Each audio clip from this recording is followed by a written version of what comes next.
ह्रीं बगलामुखी देव्ये ह्रीं ओम नमः। नमस्कार दोस्तों, आज माघ गुप्त नवरात्रि के 8वें दिन मैं आप सभी के समक्ष बगलामुखी माता की कथा प्रस्तुत कर रही हूँ। आइए शुरू करते हैं।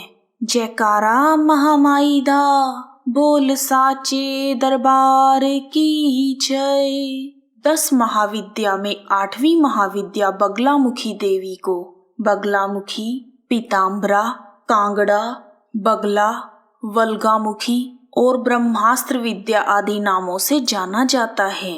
देवी बगलामुखी समुद्र के मध्य स्थित मणिमय द्वीप में अमूल्य रत्नों से सुसज्जित सिंहासन पर विराजमान हैं। बगलामुखी माता का रंग गोरा, शरीर पतला और स्वर्ण की तरह कांतिमान है। उनके 3 नेत्र हैं और वह अपने मस्तक पर अर्धचंद्र धारण करती हैं। देवी बगलामुखी पीले रंग के वस्त्र और पीले फूलों की माला धारण करती हैं। उनके सभी आभूषण स्वर्ण के हैं तथा अमूल्य रत्नों से जड़े हुए हैं। माँ बगलामुखी के सिर पर सोने का मुकुट है और बगलामुखी माता चंपा के फूल तथा हल्दी की गांठ आदि पीले रंग के तत्वों की माला धारण करती हैं। माँ बगलामुखी रत्नमय रथ पर सवार होकर शत्रुओं का नाश करती हैं। उनका मुखमंडल अत्यंत सुंदर है, जिस पर सदा ही मुस्कान छाई रहती है, जो मन को मोह लेती है।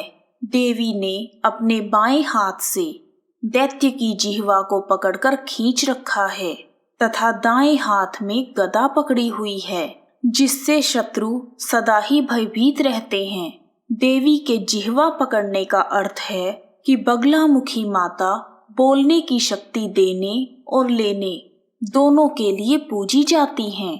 कुछ स्थानों पर माँ बगलामुखी मृत शरीर या शव के ऊपर विराजमान हैं तथा शत्रु की जिह्वा को पकड़े हुए हैं।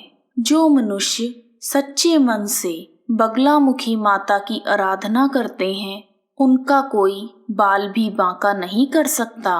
शत्रुओं के नाश, वाक सिद्धि, वाद विवाद में विजय प्राप्त करने के लिए माँ बगलामुखी की उपासना की जाती है। इनकी उपासना से भक्त का जीवन हर प्रकार की बाधाओं से मुक्त हो जाता है।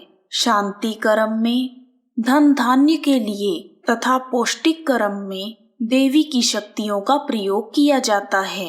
बगलामुखी माता के भक्त सभी सांसारिक सुखों को भोगकर अंत में मोक्ष को प्राप्त करते हैं। माँ चाहे तो शत्रु की जिह्वा को ले सकती है और भक्तों को मधुर और दिव्य वाणी का आशीष देती हैं। देवी की पूजा करते समय पूर्व की तरफ मुख रखना चाहिए और उन्हें पीले चावल, पीले फूल और पीले रंग का प्रसाद अर्पित करें।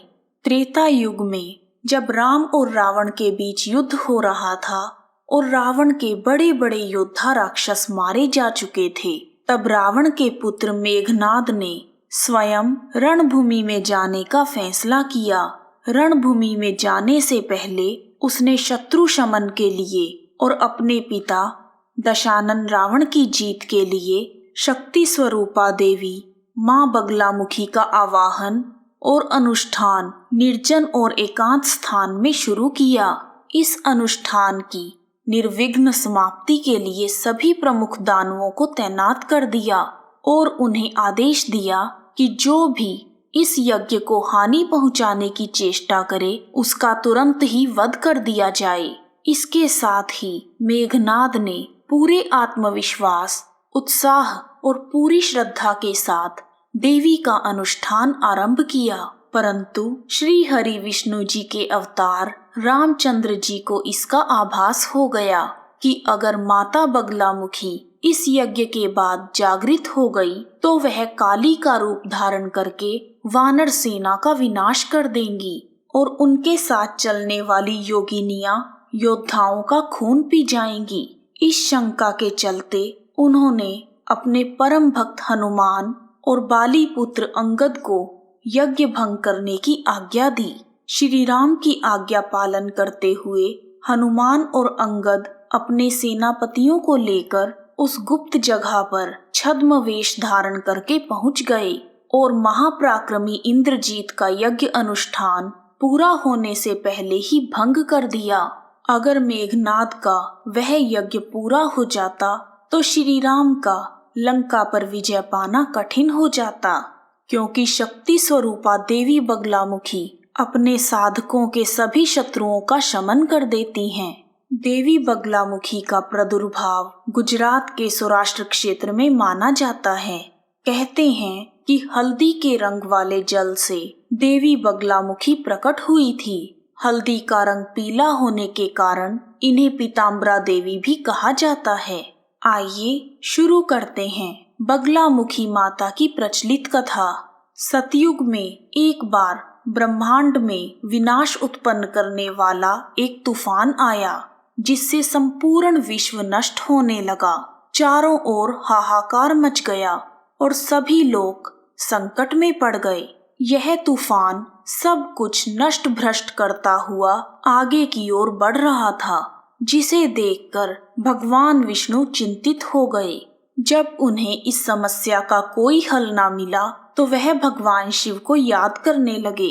तब भगवान शिव ने उनसे कहा, शक्ति के अलावा अन्य कोई इस विनाश को रोक नहीं सकता, अतः आप उनकी शरण में जाएं। तब भगवान विष्णु ने हरिद्रा नदी के निकट पहुंचकर कठोर तप किया।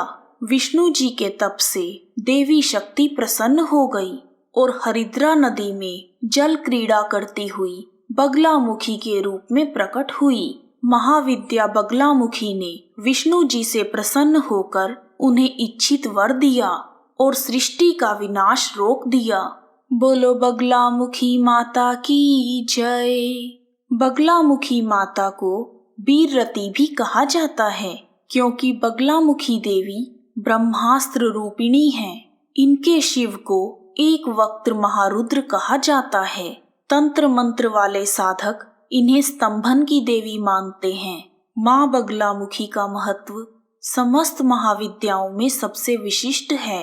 इस समस्त विश्व में माँ बगलामुखी के 3 ही महत्वपूर्ण मंदिर हैं, जिन्हें सिद्धपीठ कहा जाता है। जिनमें से एक सिद्धपीठ मध्य प्रदेश के दतिया क्षेत्र में है, जिसे पीताम्बरा पीठ कहते हैं। माँ बगलामुखी का दूसरा और प्रसिद्ध मंदिर हिमाचल प्रदेश के कांगड़ा शहर में है, जहाँ पर देवी बगलामुखी कांगड़ा देवी के नाम से प्रसिद्ध हैं। किला कांगड़ा तेरा माँ, आन मुगलों ने घेरा माँ, किला कांगड़ा तेरा माँ। और तीसरा प्रसिद्ध मंदिर नलखेड़ा जिला शाजापुर मध्य प्रदेश में है। इन तीनों मंदिरों का अपना अलग अलग महत्व है। यहाँ देश भर से साधु संत तांत्रिक अनुष्ठान के लिए आते रहते हैं। द्वापर युग में श्री कृष्ण और अर्जुन ने महाभारत के युद्ध से पूर्व नलखेड़ा में बगलामुखी माता की पूजा की थी और उनकी साधना से प्रसन्न होकर वरदान स्वरूप शक्ति के विभिन्न रूपों ने पांडवों की मदद की। इस प्रकार बगलामुखी माता की कथा पूर्ण हुई। जयकारा महामाई दा, बोल साचे दरबार की जय। जय माँ बगलामुखी, जय कांगड़ा देवी, जय माता दी।